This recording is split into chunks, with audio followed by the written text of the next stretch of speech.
आजच्या व्हिडिओमध्ये मी तुम्हाला सांगणार आहे कटोरी कशा पद्धतीने अटॅच करायची स्टेप बाय स्टेप। खूप सोप्या पद्धतीने मी तुम्हाला सांगणार आहे।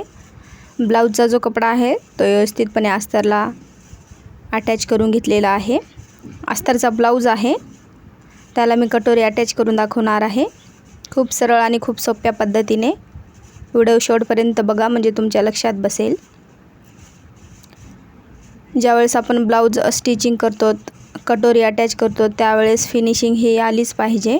अशा पद्धतीने आपल्याला ब्लाऊजचा प्रत्येक जो पार्ट आहे तो व्यवस्थितपणे स्टिचिंग करायचा आहे। अस्तरला अटॅच केल्याच्या नंतर ब्लाऊजचा कपडा त्याला मी कटोरी अटॅच करून दाखवते तुम्हाला। इथे तुम्ही बघू शकता फिनिशिंग खूप सुंदर आलेली आहे। कटोरी अटॅच करण्याची खूप सोपी पद्धत मी तुम्हाला सांगणार आहे।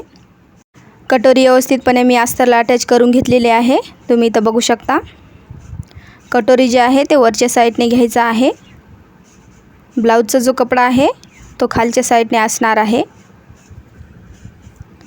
अशा पद्धतीने फिनिशिंग तुम्ही इथं बघू शकता। आता मी कटोरी तुम्हाला अटॅच करून दाखवत आहे। कटोरी जे आहे ते वरच्या साईडने घ्यायचा आहे। ब्लाऊजचा जो कपडा आहे तो खालच्या साईडने असणार आहे। आता इथे एक गोष्ट लक्षात ठेवायचा आहे, स्टिचिंग करता वेळेस कटोरी किंवा ब्लाऊजचा कपडा बिलकुल ओढायचा नाही, व्यवस्थितपणे स्टिचिंग करून घ्यायचा आहे। कटोरीचा किंवा ब्लाऊजचा कपडा ज्यावेळेस आपण ओढतो व्यवस्थितपणे त्यावेळेस कटोरी किंवा ब्लाऊजचा कपडा छोटा किंवा मोठा होते। त्यासाठी कटोरीचा किंवा ब्लाऊजचा कपडा ओढायचा नाही, एकदम व्यवस्थितपणे इथं स्टिचिंग करून घ्यायचं आहे। डबल टिप टाकून घ्यायचा आहे। डबल टिप टाकल्याच्या नंतर फिनिशिंग खूप सुंदर येते। अशा पद्धतीने डबल टिप टाकून घ्यायचा आहे। खूप सरळ आणि खूप सोपी पद्धत आहे। अशा पद्धतीनेच तुम्ही ट्राय करायचा आहे। कटोरीचा किंवा ब्लाऊजचा कपडा छोटा किंवा मोठा झालेला नाही, एकदम व्यवस्थितपणे आलेला आहे।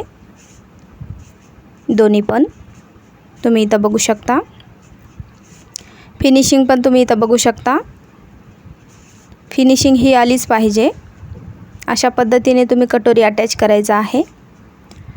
व्हिडिओला एक लाईक करायला विसरू नका। अशाच पद्धतीने तुम्ही नक्की ट्राय करायचा आहे।